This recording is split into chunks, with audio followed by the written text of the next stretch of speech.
اب میں کچھ وہ احادیث مبارکہ بیان کروں گا جو سرکار کے وصال باکمال کے بعد کی ہیں۔ نہیں جی، سرکار جب ظاہری حیات میں تھے تب مانگ سکتے تھے، بعد میں نہیں مانگ سکتے۔ عجیب سی بات ہے، بعد میں نہیں مانگ سکتے۔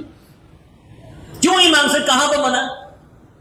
ایک آیت جس میں یہ لکھا ہو کہ وصال کے بعد، کسی کی وصال کے بعد اس سے نہیں مانگ سکتے، ایک آیت، ایک حدیث جس میں یہ لکھا ہو کہ وصال کے بعد کسی نبی ولی سے نہیں مانگ سکتے، ایک حدیث، کوئی بھی نہیں ہے۔ اعتماد سے بات کر رہا ہوں، پڑھ کے بات کر رہا ہوں، ایک آیت نہیں ہے، ایک حدیث نہیں ہے۔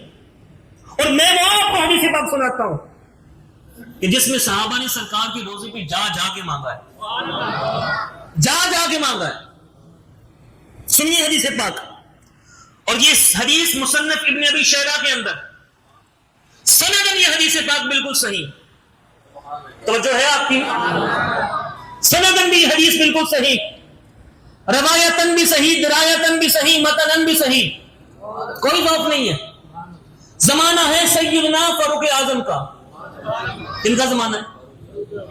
جب یہ کہا گیا کہ زمانہ ہے فاروق اعظم کا، تو مطلب کیا کہ سرکار کو وصال کیے ہوئے صدیق اکبر کا زمانہ گزر چکا ہے، اور آگے زمانہ کن کا آ گیا ہے؟ فاروق اعظم کا۔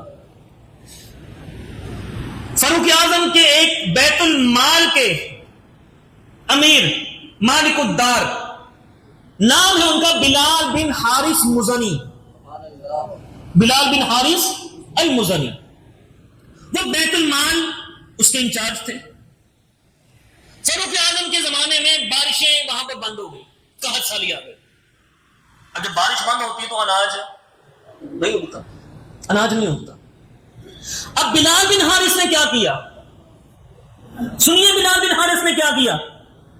حدیث پاک میں آتا ہے فجاء الرجل الى قبر النبی صلی اللہ علیہ وسلم، کہ وہ سرکار دو عالم صلی اللہ علیہ وسلم کی قبر انور پہ آئے، سرکار کی قبر پہ آئے اور مخاطب کیا، فقال یا رسول اللہ،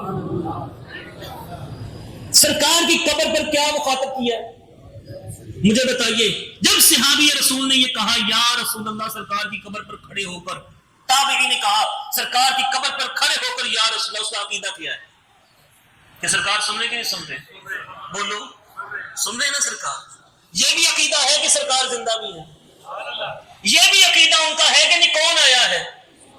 اب آگے جواب سنیے گا۔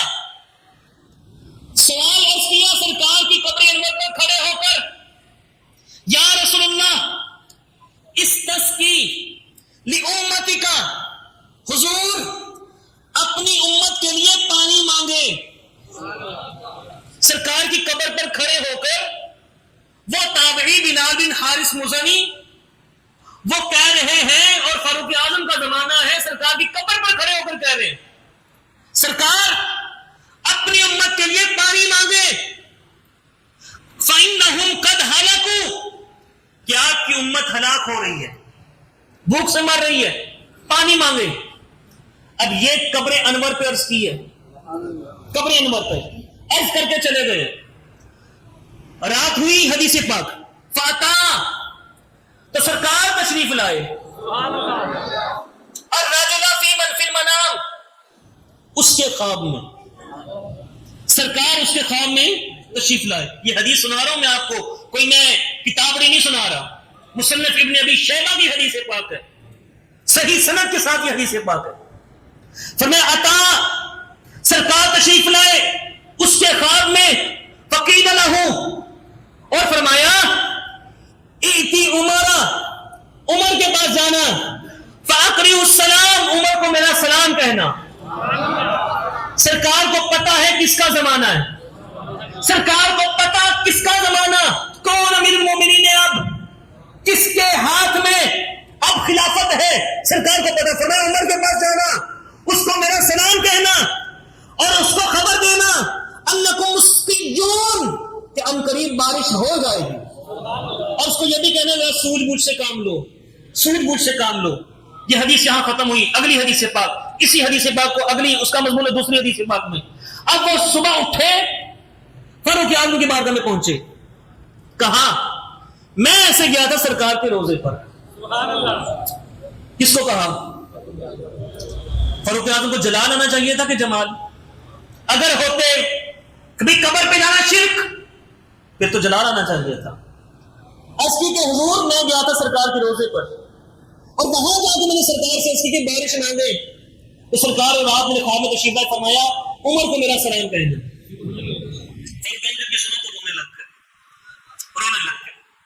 اور یہ جو اگلا پیغام تھا سوجھ بوجھ سے کام لو, سوجھ بوجھ سے کام لو. عرض کی کہ حضور میں تو سوجھ بوجھ سے کام لے لو, باقی آپ میرے پر توجہ فرمائیں.